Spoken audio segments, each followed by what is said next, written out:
Hey, how's it going, everybody? Welcome back. So today I want to do a little segment on getting started in frame building from home, in your garage or home workshop.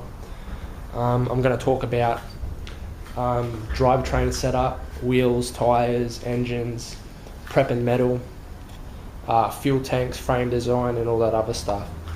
So I've got some stuff laid out on the bench here. I'm just going to run through some metals that I use. On the green scooter here, which you'll see on the table, I have used some various metals. I've used this 50 by 50 box tube for the frame. It's got about a 2.5–3 mil thick wall on each side. Over here we have some 40/40, pretty much similar size with the wall. Then over here we have some 25 by 25 box steel, pretty much similar wall also. And yeah, now how to prep it. Usually I take a grinder with like a flap disc wheel, and I usually just grind off where I'm going to weld. Then I can usually weld. Sometimes I put a bevel in, and what a bevel involves is grinding about a 45-degree mark on your piece of metal. Then you can see here you're left with, well, obviously a bevel, and then you can go back with your gun and just fill that in to give a really good penetration with the weld. Once again, you know, maybe not 100% necessary to do. You can just do a butt joint like so and just fill that in all the way around. But if you're wanting really strong welds, you'll probably want to do that.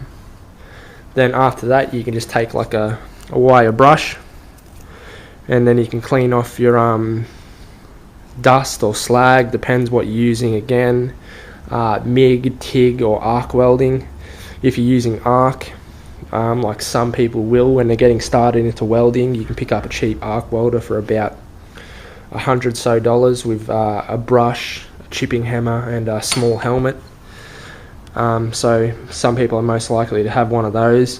You're going to need to be chipping off that slag, and then you can clean it up with also the flap disc or the wire brush like I said.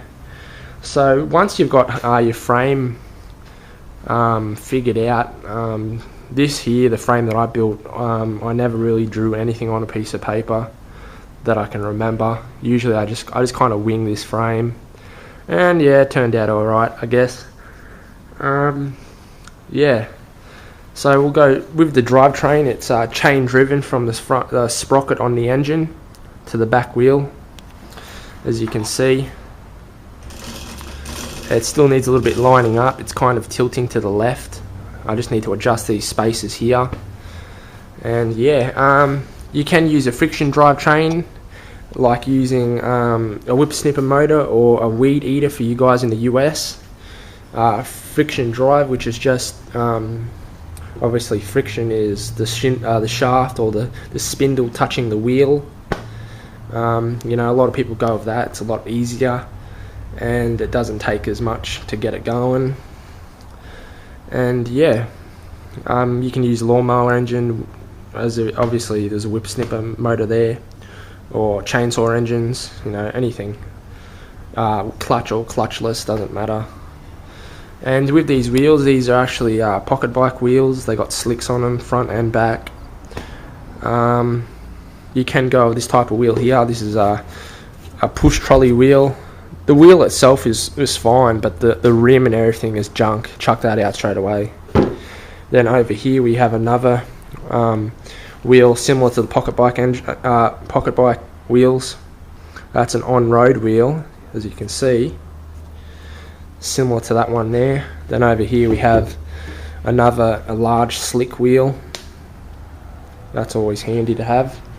So we'll move on to the actual engine that I used. I used a 49cc pocket bike engine that I painted, and came up with the mounts. These are just 2 L brackets, or sorry, 4 L brackets, 2 on the other side, that are holding it up. They're just mounted from the bottom of the engine down through the holes. There's mounting brackets there.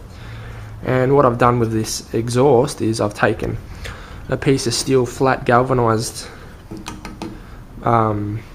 stock and ran it down here to this little mounting bracket, mount that there. That's solid. Then if you come around the other side, I have the fuel tank mount, which is bolted on with 2 bolts here, going on here, then it comes down on the side. And yeah, and that's just obviously you put your petrol in there. It's got an air breather. So now coming to the fuel tanks, this is another fuel tank off a weed eater. You can see it's got mounting holes in there. It's always good, you can mount it wherever you want. Then here we have an actual pocket bike fuel tank, which they're really good, they're cheap, and they last. They're about $10 a tank, which is not bad. So you can see that there. And to the front end, my front end's in worse for wear. You, when you build yours, probably make a better front end. My front end's not so great. You can see slicks at the front as well. And you can see I was talking about the box tube. There it is. And if we come up here, we've got the 25x25 box tube steel as well, going up to the handlebars, like so.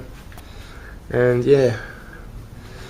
And with metal prep and cutting, you probably want to use a cutting disc like this with your angle grinder.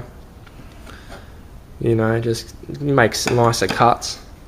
And yeah, so that's pretty much it. You know, depends which motor you choose, depends how your frame design comes out. You know, what else? Let's see, what else have we got? And also, yeah, that's what I forgot to mention. It depends on, with the weld cleanup, depends on if you're using a gasless or gas weld. The gas welds are so much nicer, but then again, you have to pay for your gas bottle, so that's a bit different. With the flux core, it's just flux core, so you get a little bit of dust and slag, not so much with the arc welder. But yeah, you know, anybody could build a scooter at home. It's not rocket science. You know, you just need to figure out what type of setup you're going to be running. As with me, chain, you could easily run a friction drive like that off the back wheel. And also depends on what welder you're using also, as I mentioned. You know, some people that watch my videos or anybody else's videos probably not going to have a MIG unless their parents or something has a MIG, or uncles, brothers, whatever. But you know, to pick up a cheap arc welder is only $100, like I said. So it's an easy way to get started. I can't remember what else to mention. Let me go over to my sheet. I had some stuff written down. Drivetrain wheels, front design, welding, engines, metal prep, weld cleanup, like I said. Yeah, different amperages for your welder. And yeah, that's all I forgot to mention. But yeah, you know, so like I said, frame design's pretty important. Cleaning your weld's important too. Metal prep, what metal you choose. Also, how if you don't choose these type of tires or this rim setup, attaching, yeah.